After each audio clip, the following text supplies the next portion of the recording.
gut is actually one of the most powerful yet really underappreciated control centers of your entire body. Women are underrepresented. Much of the research is done on men. How does the gut health shift as women move through different stages of life?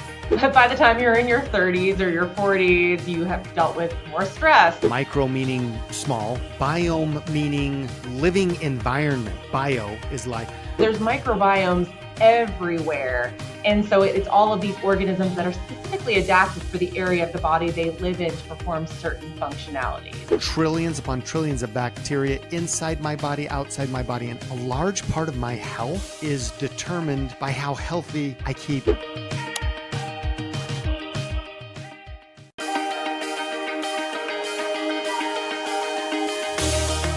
Hi, I'm Stephanie. I'm Seth, and this is The Forever Young Show. The most powerful force in this world is a woman who knows who she is, why she is here, and what she wants to accomplish. And that's where self-care comes in. As a woman, it is my opportunity and my responsibility to take care of me. Self-care for your mind. Self-care for your body. Self-care for your money. Our mission is to serve women as they fulfill their irreplaceable roles in families, society, business, the fabric of humanity. So let's get this show on the road. So Lisa Barnes is no stranger to the Forever Young Show. Number one, being a poster child in the anti-aging world, the Forever Young Show mantra. She's also a former guest. She probably just kind of has a chair over in the corner. She can chime in anytime on all things health. But we're grateful to have you back, Lisa. Yeah, I'm excited to be back. It's been a little bit. I was thinking back, I think probably it's been almost a year. So it has been a year. We need to do this a little bit more frequently. But I'm glad to be back and get to chat with you both. Thank you. Thank you so much for your time. All right. Today, we're diving into one of the most important and misunderstood parts of women's health, the gut microbiome.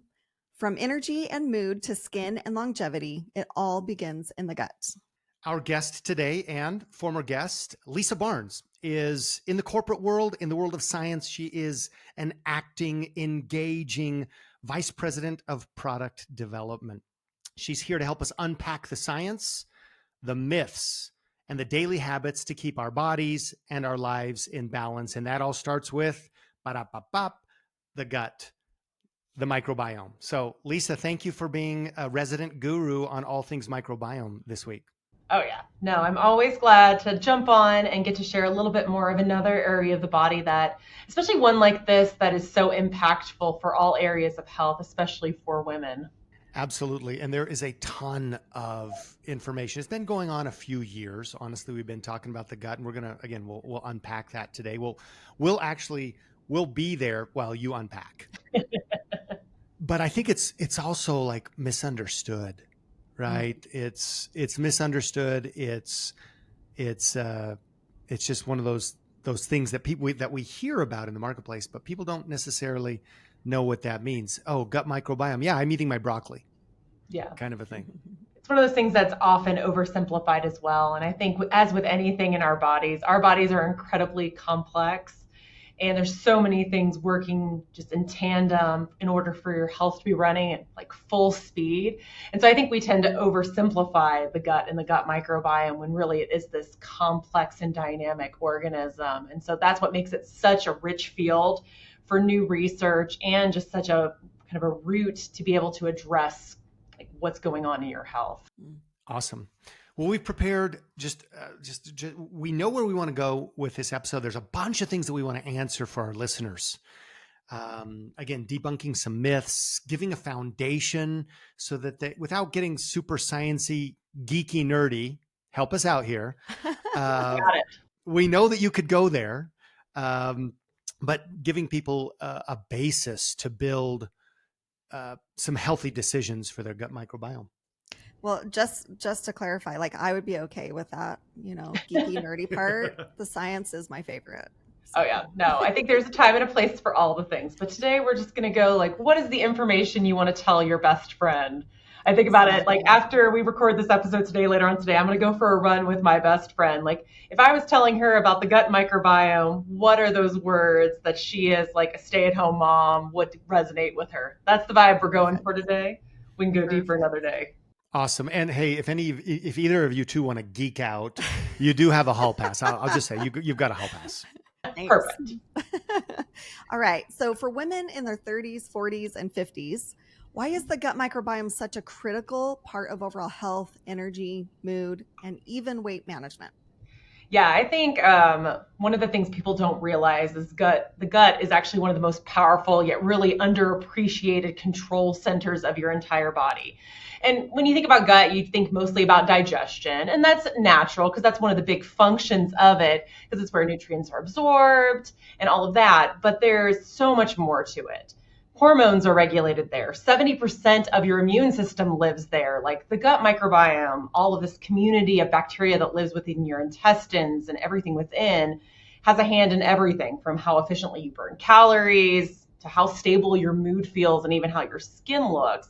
And kind of going to those specific decades you were naming, for women's in their 30s and 40s and 50s, this really becomes really crucial because hormones and gut bacteria are constantly talking to each other. So when you have estrogen or progesterone levels, when they're shifting, like during perimenopause or menopause, the gut is going to respond. So if you have that balanced microbiome, it can help buffer those changes and help keep things steady, like your metabolism, your mood, your weight. It just gives you another tool to deal with all the shifting, because there's shifting that's going to happen.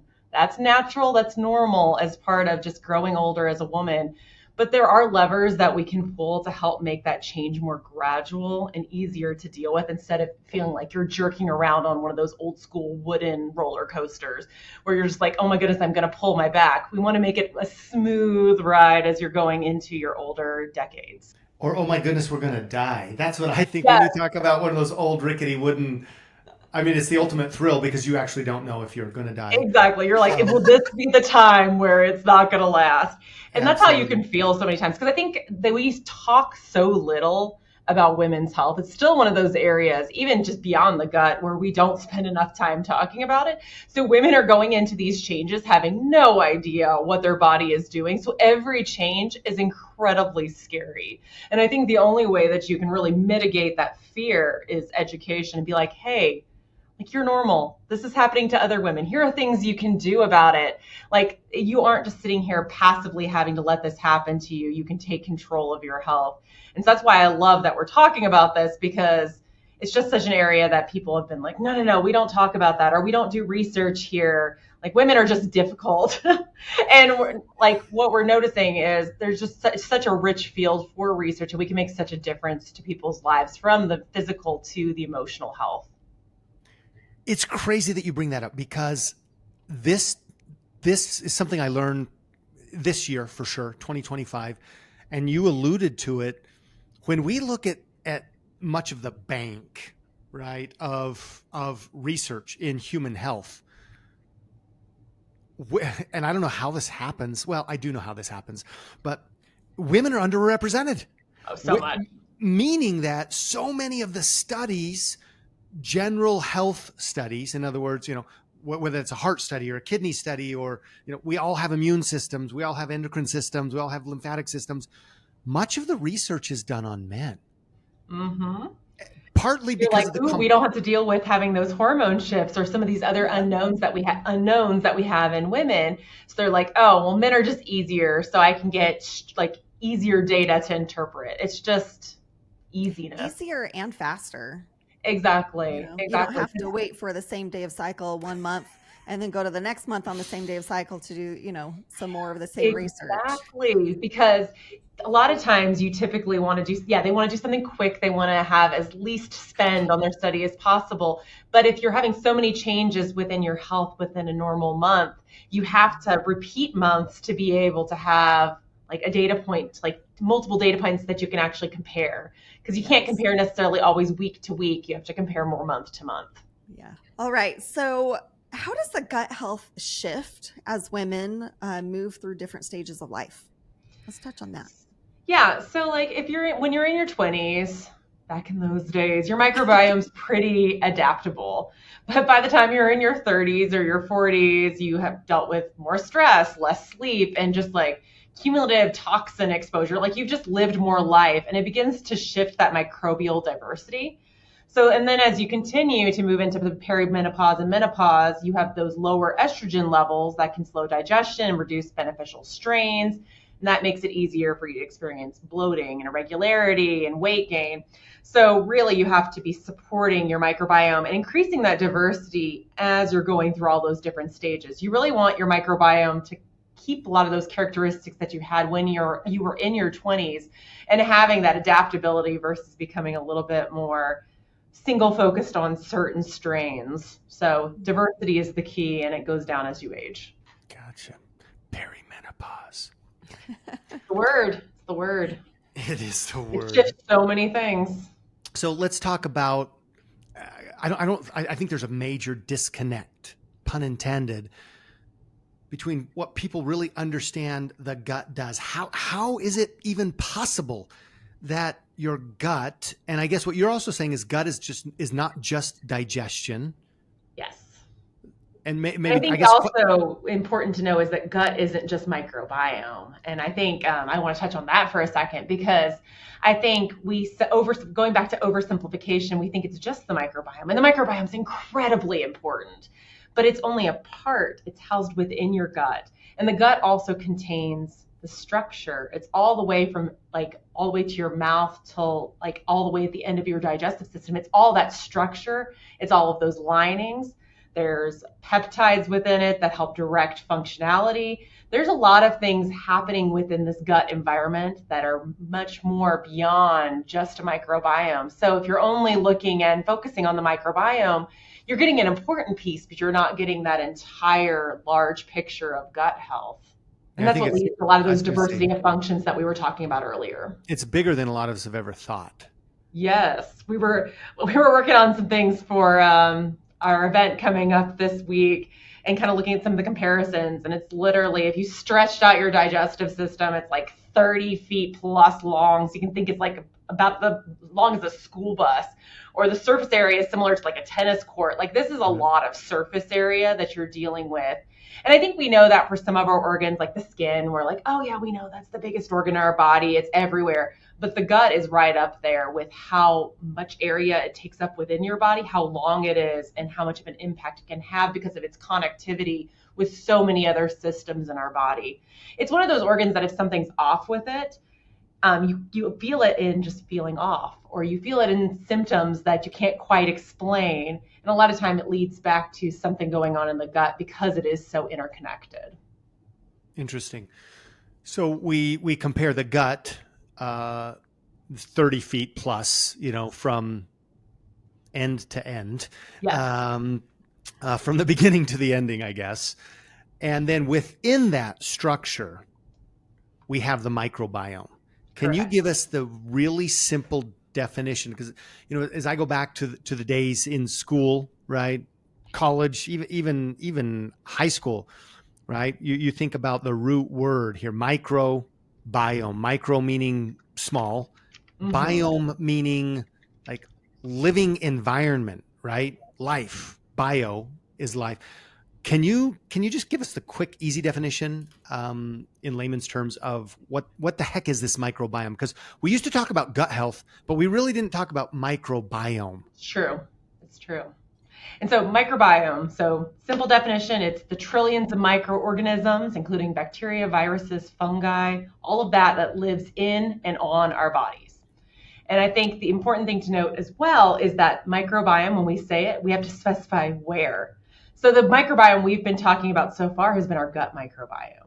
But there are microbiomes throughout the body. You have the gut, and that's an important one. And it's in your intestines, specifically your small and your large intestine. But you have a microbiome on your skin. You have it in your mouth, your lungs. You have it in, there's been some new research lately that my team, they went to a convention, a conference, and they say they're now seeing a microbiome in the brain. And so there's microbiomes everywhere. And so it's all of these organisms that are specifically adapted for the area of the body they live in to perform certain functionalities. So, but overall, going back to that simple definition, it's the trillions of microorganisms that live in or on your body. That's fascinating.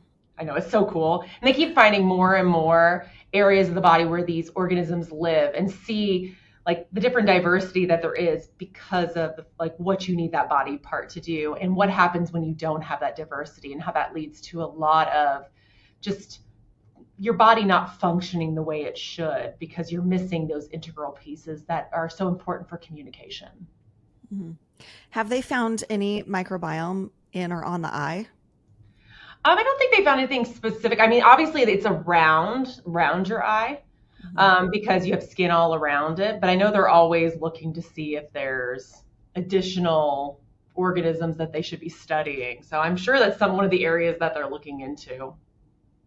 Actually, I did hear something about that. They had I'm surprised I would know something that you don't know, Lisa, but that they had an electron microscope of the eye area, and they saw these little two-legged green like microorganisms. They kind of look like Mike on Monsters Inc.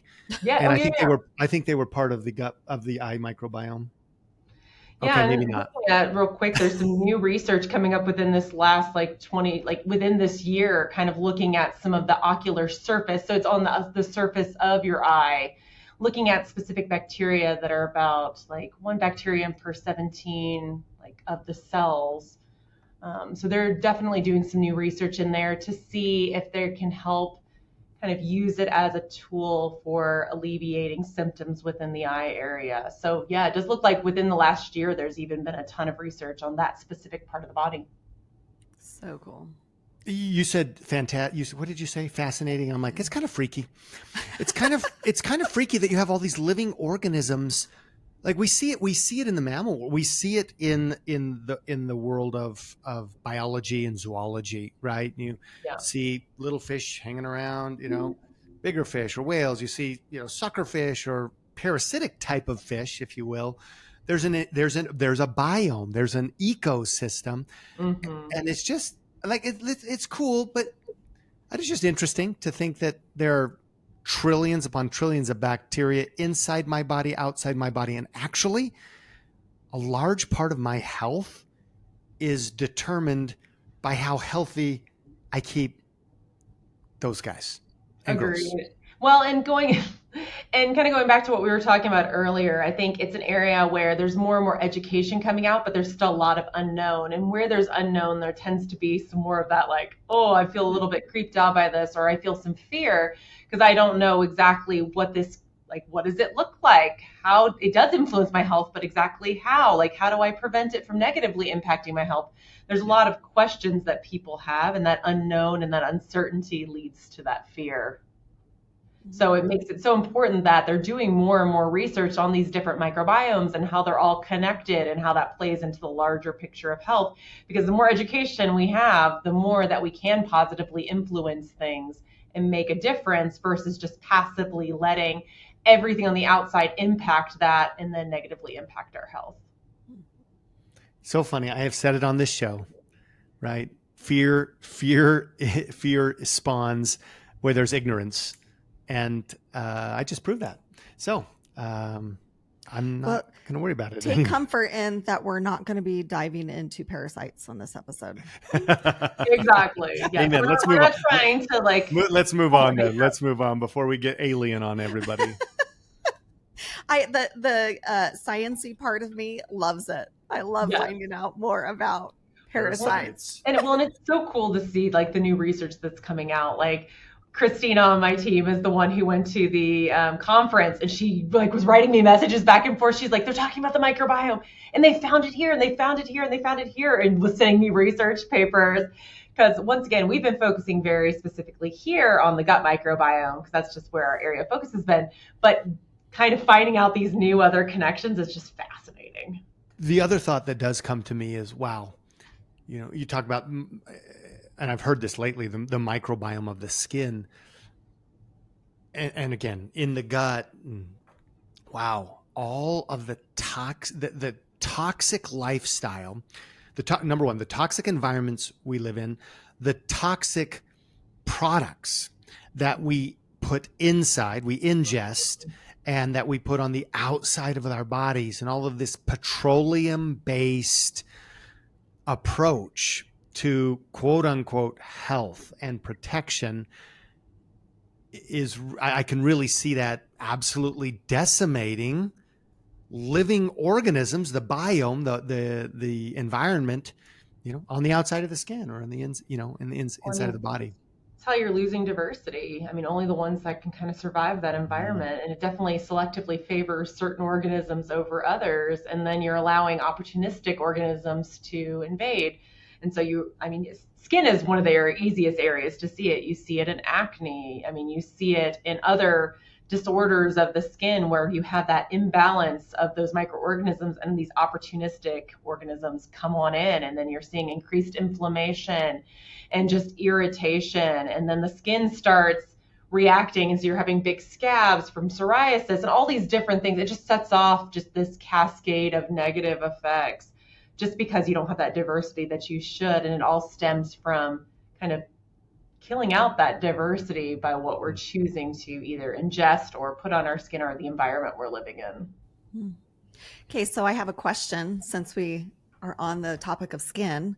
Yeah. I love thrifting, and somebody that I was watching do thrifting, she got an old crystal, I don't remember what it was, but essentially like a vase or something that, Yeah. way back when they would, I guess not way back when, but Vintage. yes, vintage, in the 40s, 50s.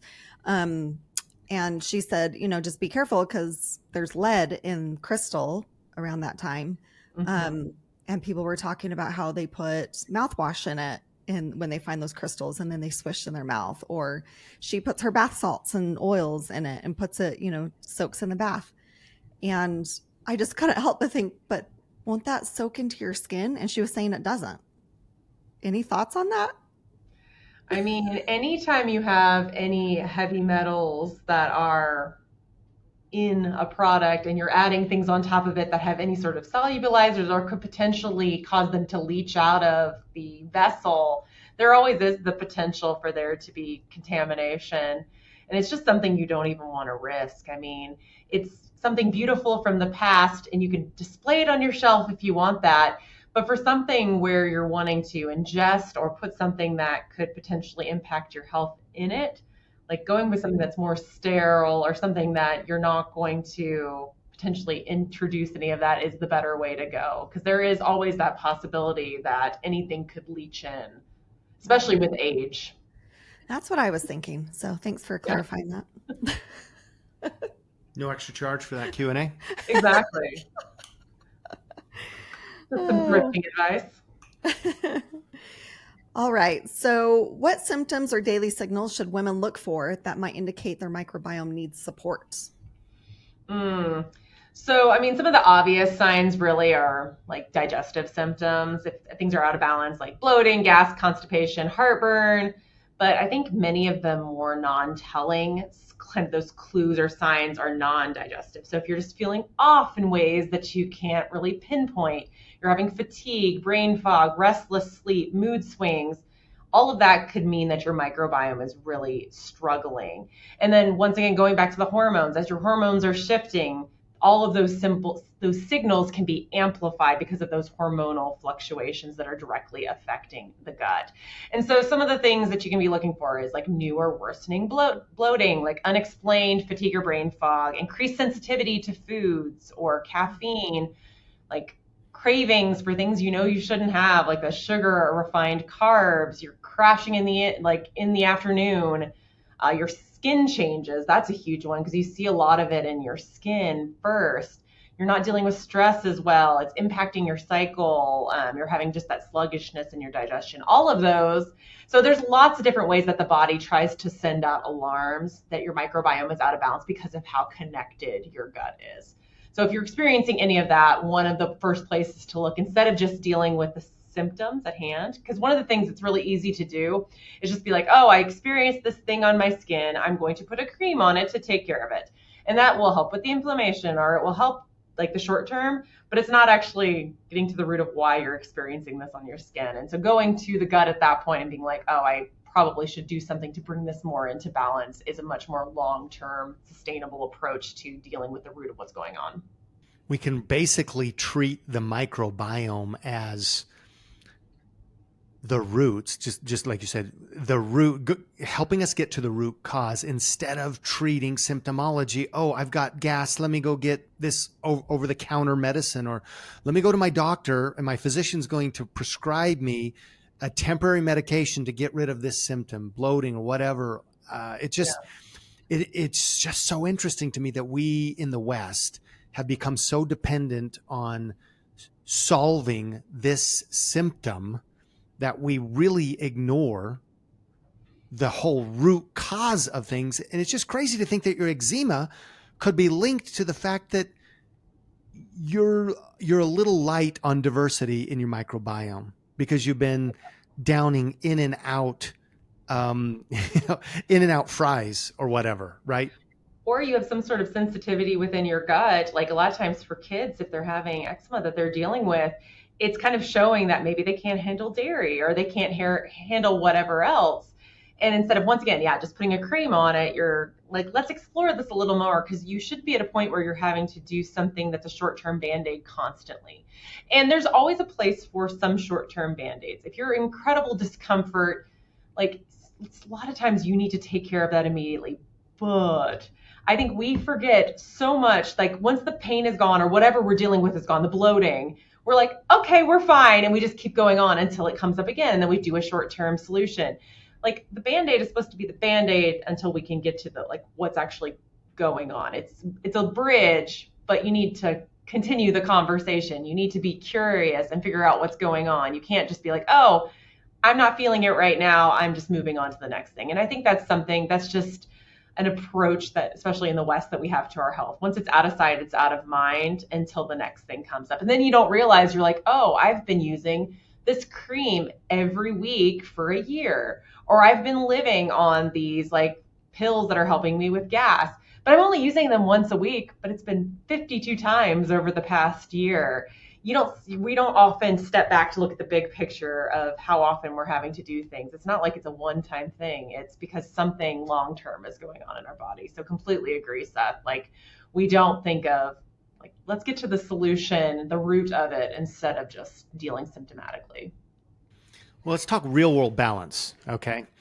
Because in the natural world, and the preventative health world, they're like, hey, I'm the CEO of my health. I'm going to do the research. You've got people who think, hey, we can completely control, influence healthy gut microbiome by nutrient dense foods, and all the what do I want to say? All the fad foods, good for you, like kimchi. We eat kimchi, regularly, or kombucha has made a really strong push in the last few years. Again, good. I was going to say all good. No, it's not all good, because a lot of those products are crap. But the idea of fermentation, right? So can you help us out, like real world balance in our lifestyle? Can we get everything that we need? Can we get everything we need in our diet for healthy gut microbiome, or do we need targeted supplementation or a different kind of a targeted approach? What are your thoughts on that? And so I think sometimes when we talk about like targeted supplementation or other approaches, I think we forget the foods. I want to talk about how important food is, because food is your foundation. You need to ensure you're putting the right things in your body. But I think we need to realize that it's not the full story, because modern life is incredibly tough on our gut. Our diets are really lacking that microbial diversity. We have stress weakening our gut lining, and then we have modern medication as well that are altering our microbiome. So it's going to help to eat like whole fiber-rich foods and like these postbiotics, or your kombucha, or your different ferments, or kimchi and whatnot. But it's not going to be enough to combat what's going on in our modern lives. We can't kombucha out everything that's going on. Now, it's a great step forward, but there's still going to be our gaps. Now, we do want to have some targeted supplementation. There's some great products that contain the right prebiotics and the right pro and postbiotics in the right amounts and the right combinations to really be able to help fill those gaps. But I think it's even more than targeted supplementation, because there are so many things within your gut as an organ that influence that microbiome. That lining that we were talking about influences keeping in the good and keeping out the bad. That's what's going to help keep that diversity once you even put it in there. It's going to help your probiotic even work better if your gut lining is whole and sturdy. If you're being able to absorb the nutrients within your body or from the food that you eat, you're being able to nurture those right microbiomes. And so it's more about activating your gut to get back into balance, because all the processes that I've been talking about, like regulating digestion and nutrient digestion and immunity and repairing the gut and restoring the gut microbiome, all of those are controlled by peptides that you make within your gut. And they do need targeted support to help them perform their functions to get them back into balance. Because as you're aging, so we were talking about the 20s, the 30s, the 40s, the 50s, all of these peptides that run everything within your gut go out of balance. And part of dealing with gut health holistically is being able to bring them back into balance. And you're not going to be able to do that just from food. You do need targeted combinations of ingredients, the right ingredients in the right amounts to be able to positively influence and come along and support those natural processes and bring them back into balance so your gut can do what it was meant to do. And then you have a gut that's working the way it should. So when you put in the right bacteria and you do the right things with the kombucha, you do the right things with your kimchi, it's actually coming into an organ that's ready to receive them and be able to use them right. Because we can't just supplement and hope we're going to supplement enough, either with food or supplements, to be able to outdo the other things that are happening to our body. We really, truly need to work on the health of the organ. And then there's places for those other things. Great. So can you clarify the difference between prebiotic, probiotic, and postbiotic? Yeah. So let's start with the probiotic. The probiotic are those actual microorganisms. You're putting in microorganisms in your body. The theory with that is you're putting in the good to be able to push out the bad. And so importance with probiotics is getting diversity in there, because you don't want to just stick one or two organisms in there. You want to have the right organisms to allow for that diversity. Prebiotics are the food that feed those microorganisms. So the prebiotics feed the probiotics. They have certain foods that they are more attracted to that help them to be able to grow. So it's not just a one-size-fits-all prebiotic as well. You need to tailor your prebiotics to your probiotics. Make sure you're giving them the right thing. And then postbiotics are actually what is produced from the microorganisms. So they produce what we call metabolites. So the short chain fatty acids and other things that can be very bioactive and cause other positive reactions throughout the body. Also, if you have microorganisms that have died, that is considered a postbiotic as well, because the remains of those organisms continue to have positive effects within the body. So pro is the live organism, post is what they produce, or even them after that they've kind of died, and then prebiotics are what feed those probiotics. That is going to be one of the sound bites from this episode, because people are confused. 10 years ago, we talked about probiotics, right? And then people started gunslinging prebiotics. And then, I don't know, in the last couple of years, everybody's talking, not everybody, but there's a lot of talk about postbiotics. And you're like, are they talking about the same thing, or do they and yeah, and they use the same words to talk about them. And I mean, some of talking about it like you're seeding your gut, you're feeding it, but there doesn't tend to be a very consistent story and word picture of how to do that. And so you really have to talk about them all in conjunction with each other, because they're all pieces of the puzzle. You can never do it with just one piece, or you're missing out on a huge aspect of even just microbiome health. So even if, like I was talking about, microbiome is just part of gut health, if you only focus on probiotics, that's literally just one little tiny spot, a piece of that health as well. So you're just being very niche, and you're not being able to cause like large scale benefits to the gut as an organ, because it's just missing out on all of these comprehensive pieces. And I think that's what's wrong with a lot of products out there today, is there's just not a comprehensive approach to treating the gut like an organ. It's just being like, oh, well, probiotics are hot right now, so let's throw in a mixture of probiotics that are cheap and can easily work in this form and don't taste bad, and let's just, that'll work. That'll get them happy.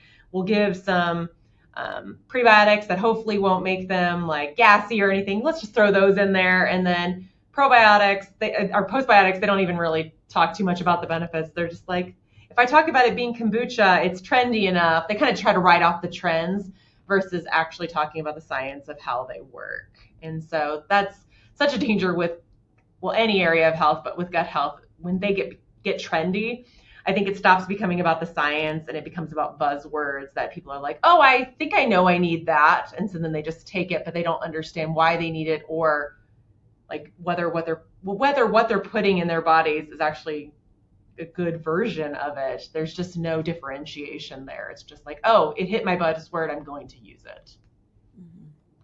That is so true. 1 year ago, when we were filming an episode with you and talking about the GLP-1 hormone in the body, right? Not to be confused with the GLP-1 agonist drugs, right? Mm-hmm. The diabetic drugs, which are not the actual hormone. Correct. We were talking about products on the marketplace, and you said, oh yeah, well, people want to take a hot topic like Akkermansia, which is an ingredient, right? And Akkermansia, is that a postbiotic? Is it a? So it's a probiotic. It's an organism you can have in there. But if it's not in the right form, it could be a postbiotic because it's not actually alive when it's getting down to your gut. So it all depends on the delivery form. But yeah, technically it should be a probiotic.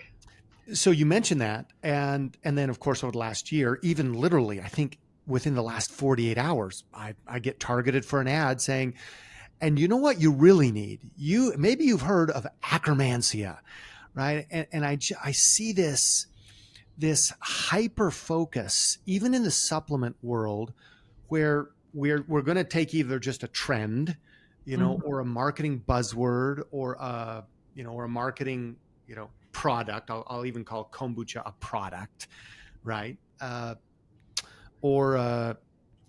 Or an ingredient, like a super ingredient or a super ingredient category. And we're just going to super hyper focus on that because we know that that's on people's minds and they're going to buy it, right? It's a pre or it's a pro or it's a post or it's none of the others, but we're going to put gut health on it.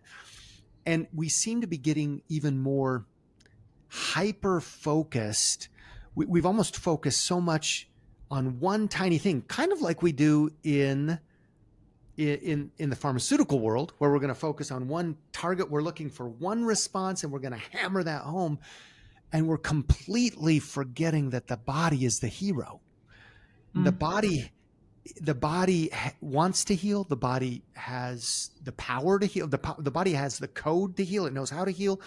And it comes down to pathways and intersecting pathways, which means we have to really look at it here's hats off to all the integrative health coaches, all the integrative, internal medicine physicians, all the doctors that are saying this whole thing is connected. The old song that, the arm bone is connected to the elbow, remember that song, the hip bone's connected to the leg bone.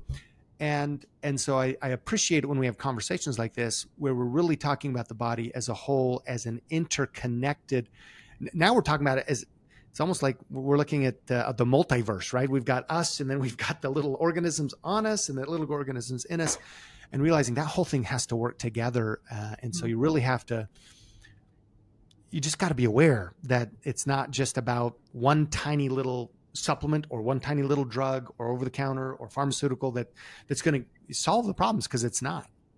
Yeah, I think where we get into trouble is when we try to silo all the pieces of health. And I think that happens a lot in modern medicine. I think of just as you get older and you go see a specialist for one thing and you get on a medication, and then you go see a specialist for another thing and you get on another medication, and those medications a lot of times will have interactions and you get side effects from that. And then you're on another drug to combat that. And soon you're on like 20, 30 drugs. And it's just all piled up and you don't know how this Jenga tower has built. And if you pull one out, what's going to happen to your health? So you're so afraid. So you're just staying on these 20, 30 drugs. And it's all because no one's talking to each other. And that's why I love integrative medicine is like, we're not going to just look at the gut. We're not going to just look at the microbiome. We're like, what is it connected to? Like, what else are you putting in your body? Like, what food are you taking? What other like products are you putting in your body? How will they work together? Will it be positive? Will it be negative? And that's actually one of my favorite areas of research, is looking at how products work together, because I think it's so undervalued. It's all about like, what's the hot product of the day? Let's get that person on it. But it's never asking the question, well, what if they're on the product we launched 6 months ago or 5 years ago? And I love asking those questions and seeing what are those benefits? What are those interactions, and how does it influence health? Because it's not treating the body like you're just a gut, or treating your body like you're just a hormone or one organism, like one microorganism like Akkermansia. It's treating your body like the complex miracle that it is, with everything connected and talking to each other and influencing each other. I mean, we even oversimplify it by saying, oh, this hormone does this one thing. And a lot of times we do that just for education purposes, or we'll be like, the gut does this one thing. It's just for ease. But it does thousands of things. There's thousands, hundreds of thousands of reactions happening on the cellular level, on the tissue level, on the structural level, so many things. And so if we're not thinking about how all that interacts, then we're missing out on that larger picture. And then you end up with just, we're approaching creating these natural products in the same way that like they're doing it in modern medicine with drugs, where we're just looking at it in a siloed approach. And we can do better than that. So we need to ask those questions of how does everything interact? Otherwise, we're missing a big piece of the person as a whole. This talk kind of makes me think of Horton Hears a Who. There's this tiny little speck and there's a whole world Yes. on that speck. Yes. Anyways. We're all connected. Yeah, all connected. And you're missing out if you don't understand that connectivity, or at least ask the questions about it. I mean, it's complicated. It opens up a whole world of things, which people don't always like complication, but I think our bodies are complicated. That is what it is. And there's always more to learn and more questions to ask. Well, and I know Steph is going to go on to this next question. Before we leave this topic, something that I really appreciate that you're doing in your role in the world of marrying science and marketing, frankly, right? Or marrying solutions for people based on the integrative approach of science. Is you're at a big company and you're producing products or protocols or enhancing human pathways. And for many companies, it does not pay to go back and look at what we developed in the past. How does that integrate with what we're going to release next week, or what we decide not to release? Like that is such a circumspect way to approach marketing that I don't see other companies doing that, because it takes time. Time is money. And it takes money. I mean, you got to do for the studies to be able to do it too. And a lot of times, like, companies just don't want to spend the money on it. And it's sad and it's hard on a research side, because I think there's probably like a lot of wonderful researchers within the world who would love to be able to do this kind of research. I don't want to think that I'm the special person who asks these questions. Like, I'm sure there are hundreds of thousands of wonderful researchers who ask these questions, but just don't have the opportunity and the gift that I have to have the support to be able to fund and do that research, to be able to get answers to those questions. So I think we have wonderful people asking the questions, but you have to have that support as well, and the understanding of how important that is, and how that actually marrying that with the business, where it's not all about the money. Even though the money is important, you need to be profitable as a company. But ultimately, if more people are healthy, then everyone's going to benefit. Well, I think that is, like, as a consumer, this is one of those questions. This is where I want to find companies that believe that have the philosophy that you're talking about. Mm-hmm. Because most companies don't know how their products interact with each other. They don't know how they complement each other or antagonize each other. And frankly, they might not want to know. Like, you know what I'm saying? Like, ignorance is bliss. Hey, we'll just to ask, because you always leave yourself open to data you may not like. But like, you still need to ask the question. In real life, I mean, we have to ask the hard questions. We don't just avoid the hard things. And I like that we ask the hard questions, even if it means we might get answers. We're being like, oh, well, we need to do something about this as a result to make sure that these go together better. Love it. Thank you. All right. So some believe that you can do a cleanse or a detox, just a few days, and that's going to heal your gut and help your microbiome. What's the truth in that? So, I mean, everyone loves the idea of something very quick having such a big influence. I mean, I think we love easy, we want to hit the easy button on a lot of things with health. But any sort of actual real healing or change doesn't happen overnight. So a cleanse or something along those lines could give temporary relief, but I mean, this is a complex microbial ecosystem that we're trying to influence, or we're trying to fix a gut lining. Like, this isn't something that's going to happen with a few days of a protocol, because true restoration and repair are really going to take time and consistency, because you're going to have to feed the right microbes, activate the right peptides, calm the overactive responses that are causing damage. You're going to have to allow those new bacterial colonies to establish and flourish.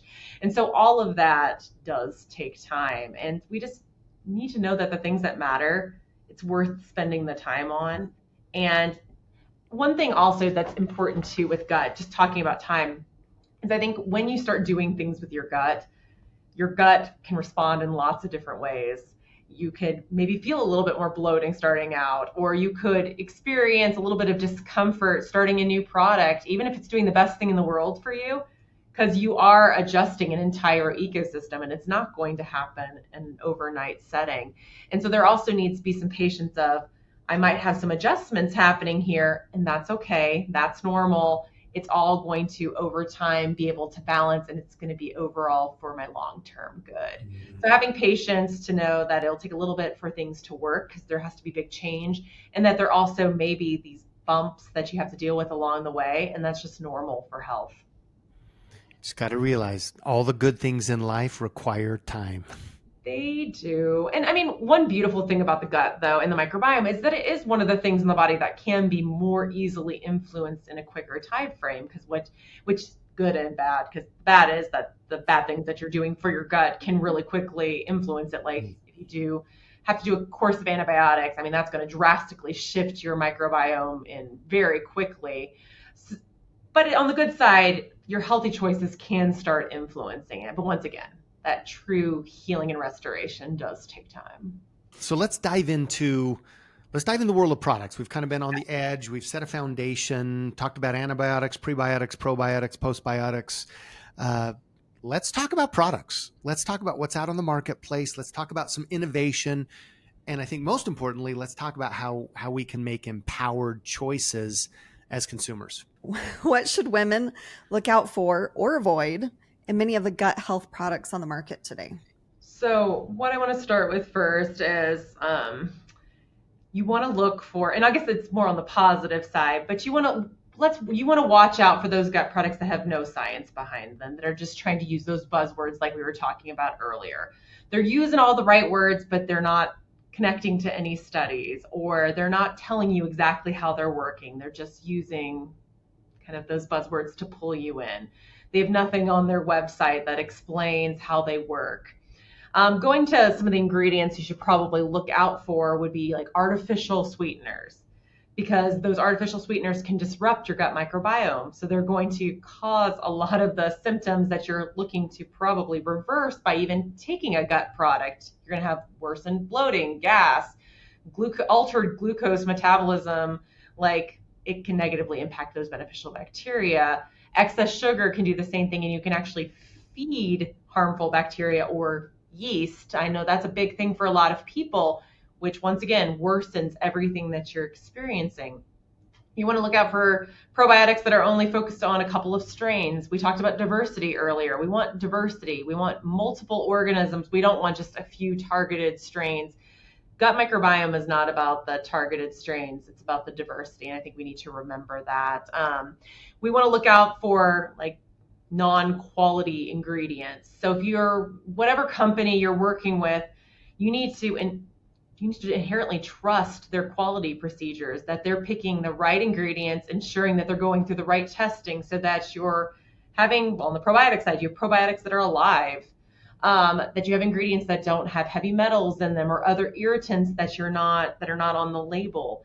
You want to make sure that you trust them, that they're labeling their products appropriately. So when they talk about there being strains in there, they're in there, or amounts of ingredients, they're in there. I was just at my church this week, and they were talking, there was a sermon, and it was, one of the examples was about supplementation, how the pastor was talking about, I don't trust supplements at all, because he had tried a creatine gummy, and it talked about having 5 grams of creatine in there.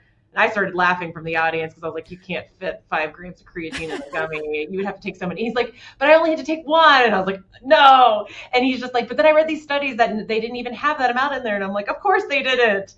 But there's just so many companies out there that don't have what's in, like they don't meet their label claims. So there needs to be that trust that the company has quality standards, that they're putting the ingredients in the amounts that they say they are into their products. So you want to make sure that you have stable ingredients and quality ingredients. I would also avoid like excess stimulants, so like a ton of caffeine or other like bitter herbs or strong laxatives that are within them, because a lot of those cause dependency or digestive upset. And then there's a lot of products that talk about detox, and they're really broad, and they end up being really harsh. And instead of resetting your body, they're just destroying it. They're irritating things. They're interfering with nutrient absorption. They're disrupting microbiome balance. So what it comes down to is we want to avoid the ingredients that are going to disrupt the microbiome, and there's a lot of them out there, or going to damage the gut lining. We want to make sure that we're using quality ingredients that are stable, and we want to make sure that you're partnering with a company that you can trust as far as putting the ingredients in there that they say they are, that they're following the right quality process, and they're doing the research to support the claims that they're making. They're not just using those buzzwords. So from your professional opinion, how much caffeine would be too much?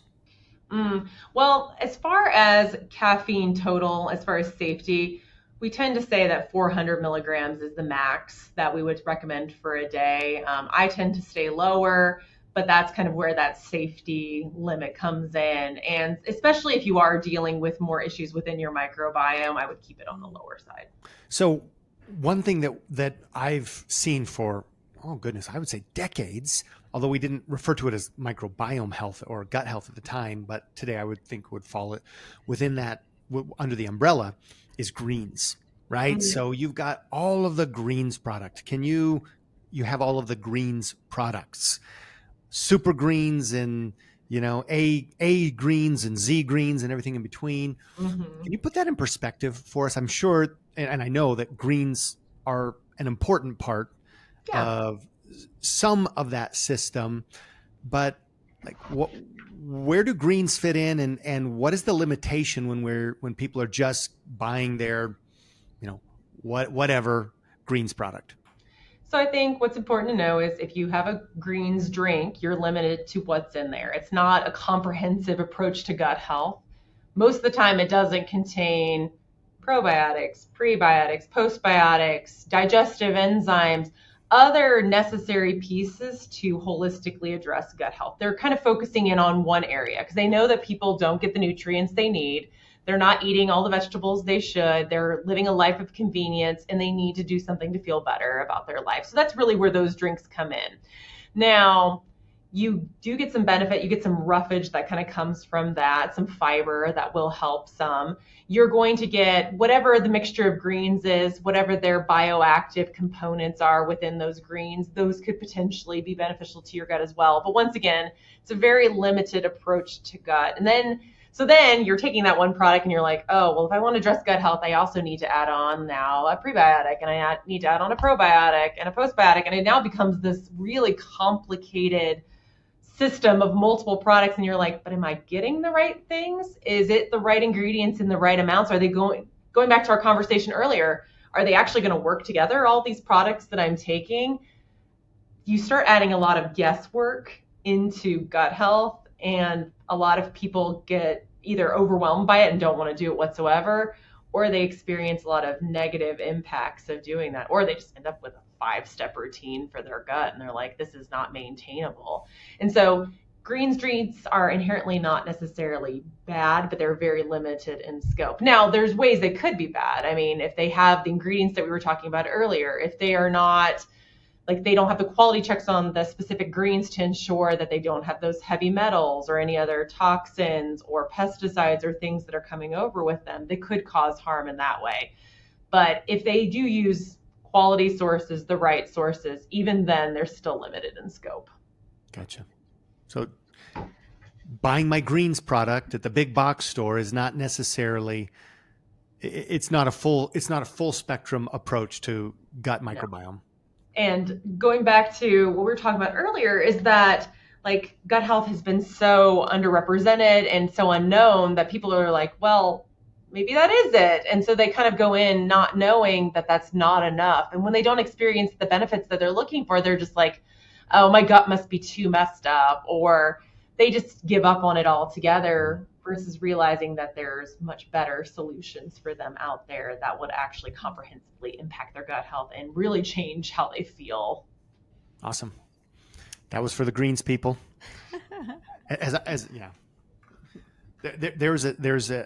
I had a friend, I don't know, a year or two ago who said, you got to get on this greens product. So I bought this greens product, and I tell you, like, I drank it and it made me sick. Now, again, I'm not saying that maybe my gut needed help, but like it literally like made me sick. And so if anybody wants some, I've got it left over. It's up in the cupboard.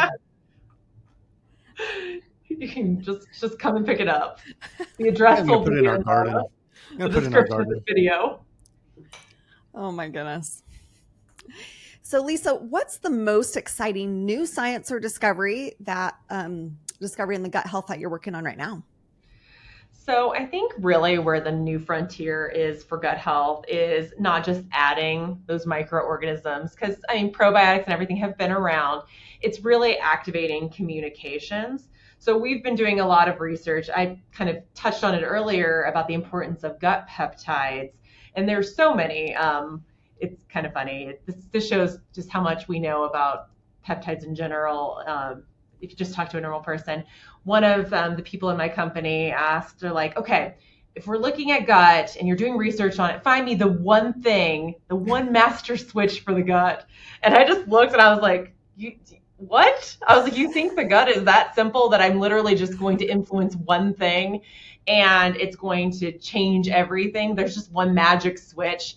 So we just had to have some education and be like, hey, there are these switches or these regulatory peptides throughout your entire gut that do run all these different functions, but there's multiple ones of them. So a lot of our research lately has been understanding these peptides and understanding what influences them, what brings them out of balance, and how can we bring them back into balance with the right ingredients in the right amounts, and just seeing how they all work together to overall level health.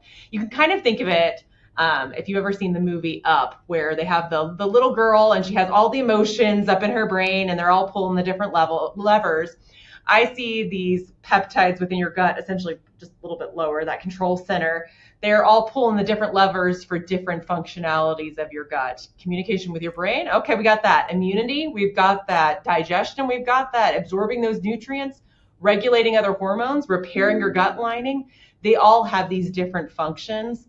Because once again, your body knows how to be healthy. It just needs the right tools to be able to do so and that support to be able to do that. And so really activating and supporting those gut peptides is an incredibly exciting area of science right now. And then you see how that influences the gut microbiome and how that influences communication with other organs. But it's kind of getting to the root cause of what causes a lot of this imbalance. Inside Out. I love that movie. I can just imagine a version of that movie for the gut microbiome. I know. I've been trying to pitch it here because I was like, it's cute because my oldest are 14. And so they've always been the age of the character in that movie. So when she was a little tiny girl, mine were little girls. And then they just did one where she was 13 and my girls were 13. And I'm sitting in the movie theater and I'm crying because I'm like, oh, they're growing up. It's just crazy. It's crazy. But I think it's a good illustration, just explaining how it's never just one thing. I think we oversimplify again. We think it's a one switch that we can do, the one thing we can put in our mouth to fix everything. And it's never, our bodies are not that simple. It's a lot of things, but once you have the knowledge of how everything's working together, you can influence all of those, but you need to realize that it's more than just one switch. It's a lot of different pieces of the gut that we need to influence. So talking about this new discovery, and you mentioned peptides, talk about a buzzword right now. Everybody wants to talk about peptides. Oh, right? Yeah. They're the coolest thing. Everybody wants to talk about I take that back. Everybody wants to talk about the peptide that they're selling. right? Yes. This peptide product. And to clarify, you're talking about the peptides that Your the body body makes. makes. Yes. And I think that's actually the first thing that people don't even know. So that's starting with education 101 is your body makes peptides. You don't just have to take them. Because I think a lot of the education that has been out there is your body doesn't have this. Your body needs these peptides. I sell these peptides. And kind of we're flipping that narrative and saying, no, no, no, your body would die without these peptides. You wouldn't be able to do anything if you didn't have them. Your system wouldn't work at all. They're just getting out of balance as you're living in this world that you're living in. As you're aging, we can help influence them and bring them back into balance so they're doing what they were created to do. And that's what's so much more powerful about kind of an activation approach and supporting the body versus just taking something exogenously. And I think that's been the only narrative has been you got to take it because your body doesn't have it. And like Education 101, you do have it. And it's not that it's completely gone, because if it's completely gone, you'd be dead once again. It's just that it's out of balance. And when your body, it's a finely tuned machine, and if it's out of balance, you feel those effects because everything is working together in such beautiful harmony that if one thing is slightly out of tune, you feel the big effects of it. So not just relying on how, okay, here's the peptide, take it, but what if we fed the body in a certain way? What if we gave it certain signals and the body can actually make its own peptides? Exactly. And then you don't have to worry about whether the peptide you're putting in your body is compatible with your body, because your body is not like a one size fits all. That's why I love supporting your body's own health, because your body makes what's specific for your body. And so if we support your body doing that, you're going to make the best thing for your body versus something that's a one size fits all approach. The other question I've had about peptides, and please clarify, as I've looked at it, many of these peptide products, again, the body has natural peptides that it makes in these processes. It's natural. Like I don't have to worry about, I have zero concern about any of the peptides my body's making, right? Yeah. I've started to take these exogenous, right, external product, these peptides. They're not necessarily the exact same peptide. They're not the exact same structure, carbon structure. They can be chemically, or I don't want to say unnaturally, but they're not necessarily. You can. Okay, yeah, okay. They can be synthetically created. So it's even if I want to supplement with that peptide, it's not the same thing that my body. It's not creating the exact same thing that my body would be creating. Correct. It's not a one-for-one replacement, because I think what people don't realize is that like when they're making something that's going to be taken in the body, you have to put it in a form that's going to be shelf stable and that will get through your digestive system and will go through all of these rigmarole to be able to have the effects they're looking for. So it has to be modified in order to be able to have that effect and have that survival and have that shelf life. Versus something that your body's making, it's going to be in the exact form you need, the exact carbon structure like you're talking about. It's going to be doing the right thing, and it's going to last in your body the right amount that it should. Like there's no question marks around how it's going to behave because your body's doing it, versus things that you're adding in. There's always that question mark of how is it going to behave? Is it going to stay in the system too short, too long? Is it going to get where it needs to go? Is it an exact match for that receptor, or is it going to be slightly off? Is it going to, there's just question. It just opens up a whole line of questions. Got it. Honestly, I think peptides might be the single biggest buzzword right now in supplementation. So good to get I think some over the clarification. last year, I think it started like last August was when I started hearing it. So it's been a little over a year. And it just suddenly jumped on the scene, and I'm like, it's always that way with trends. I suddenly start hearing things and getting texts about things and being like, what about this? Oh my goodness. And I'm like, your body makes that. We've been doing things about that for a long time. We just haven't used that word, but we can start using that word so you can connect them. But it's not something new that they've discovered. It's just a different way of talking about something that now is trendy. Gotcha. So Lisa, if you could leave women with one message about their gut health, what would that message be? Ooh, I think what I would want them to know is that they can take control of their gut health, just the same ways they can take control of other aspects of their health. I think so often as women, we feel very helpless with our health. We feel like we're just kind of going with the ebbs and flows as we're aging, as things are shifting, like we're kind of just stuck in those waves being tossed around on the ocean, and we're just having to react and react and react. But you can be proactive about your health. You can be informed about your health, and you can do the right things to be able to influence and take back control of your health, including your gut health. So step one, get informed, understand your gut. And step two, take things that are holistically supporting your gut health, activating what's already going on within your gut instead of just siloed little products. So take control, be educated, and you can really change the course of your gut health. You're not stuck with what you have. There's a lot that's within your control. You just need to reach out and take the first step. Get it. All right. We have to, before we end, we have to leave, a carrot for people, and give a little talk time to what you're working on specifically. I think it's a really interesting story, coming up here very shortly. And by the time this is released, we'll pretty much be on the verge. But can you give us an idea about what you're bringing to the marketplace? You can get as specific as you want, and how it's a different approach, right? Kind of combining a lot of this natural approach with targeted nutrition. You talked about activation. You talked about what if your body could make its own peptides. Can you kind of bring us home with this message of what you're bringing, which I've, conveniently been, it looks green, but it's not just green, been nursing here this entire episode. I absolutely love it. We've been on it since last week? Yeah, so let's talk about it. So we have a really cool gut activator that we are getting ready to launch called P84. And where it differs from what we've been talking about, it's not just a supplementation of the gut.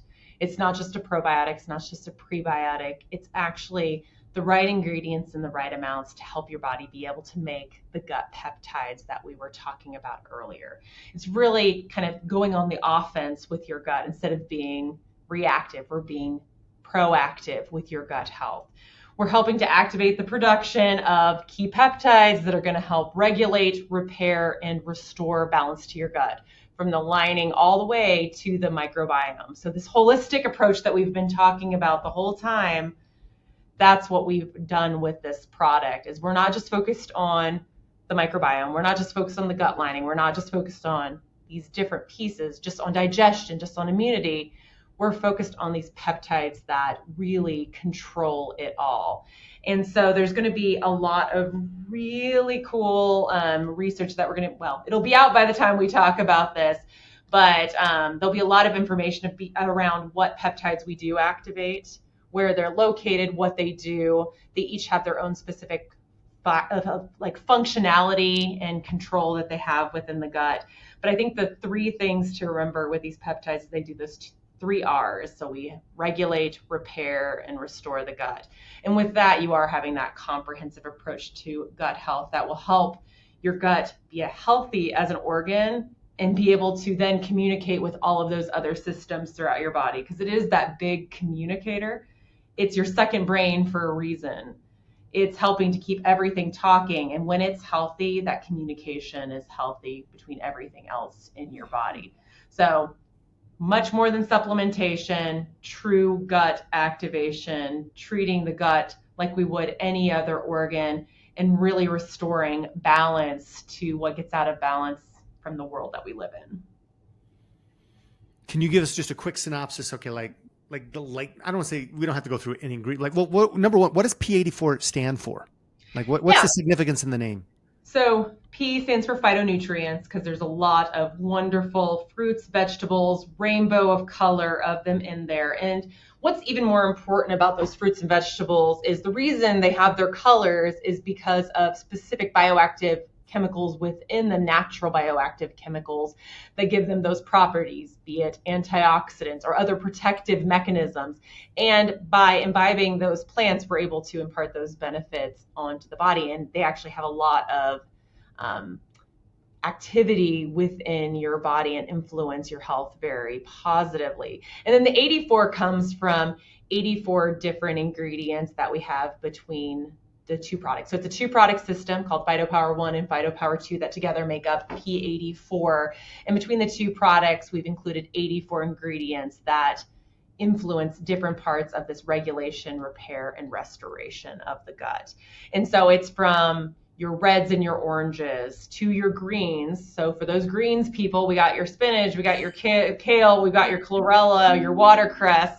We've got sweet potato for those that want the orange. We've got the berries with those deep like pigments and everything that influence health so mightily. Like all that rainbow plus cultivated probiotics. So different strains, not just 1 or 2, but like 15 between the two.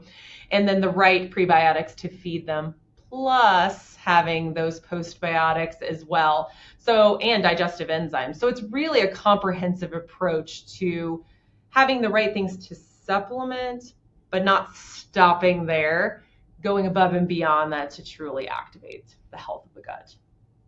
So in other words, I don't need to have 5 other products for my gut You health. don't need to have 5 other. You do not need 5 other products. It's superbly simple.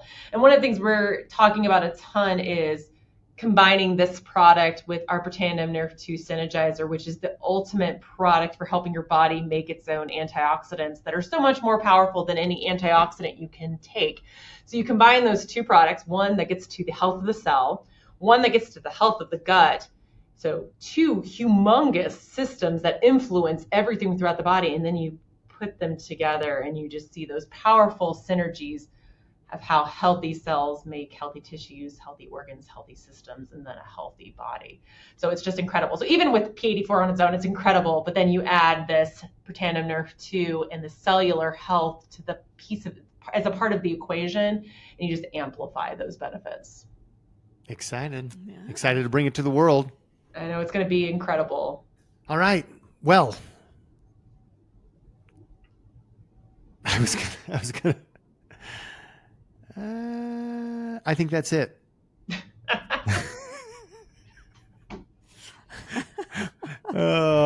We started with, I was going to make a gut health joke. I will not try. That's one thing I've been doing as we've been doing all of this research and really focusing on gut health. I keep unintentionally making gut puns, and my team will just start cracking up in my office, and I'm like, I did it again. So you don't even need to try to make those puns. They just happen. Well, it's probably with me, it's going to end just in some poop emoji because, that's just kind of the end of it. But in any case, because you're the end. There, podcast. I did it. All right. Well, thank you so much, Lisa. We're excited. We're starting a series all about gut health, and you are the you're the alpha there to put this on the table, to really demystify it, to show people what they need to know, to basically take control, get informed, and then to be able to do something about it. So thank you for all you're doing and the time that you spend with us. Oh yes, no problem whatsoever. I will never say no to getting to come on and chat about this and really making sure, I love your mission of just making sure that women are very informed about their health and they understand what they need to know to make those right decisions and feel empowered and kind of like demystify it, as you were talking about. Like, it's no longer this thing that we don't talk about, but it's this thing that they can truly get their hands in and influence. Mm-hmm. All right. With the close, Lisa, thank you for reminding us that gut isn't just about food or products. It's really about freedom, balance, the foundation of every part of your health. For our listeners, remember, your body is designed to heal. You just have to give it the right environment. Start small, stay consistent, and as always, stay forever young. And cut. It's a wrap. Thank you so much for being here today. And thank you for sharing this episode with that one friend who needs this conversation. Thank you for all the ratings, the reviews, the comments, and especially the support. We so appreciate you. Now, if you want to take a peek behind the curtain and be the first to know about special previews, backstage updates here at the show, and especially some private collection content that doesn't come out in the regular show, Be sure to join our VIP community at theforeveryoungshow.com.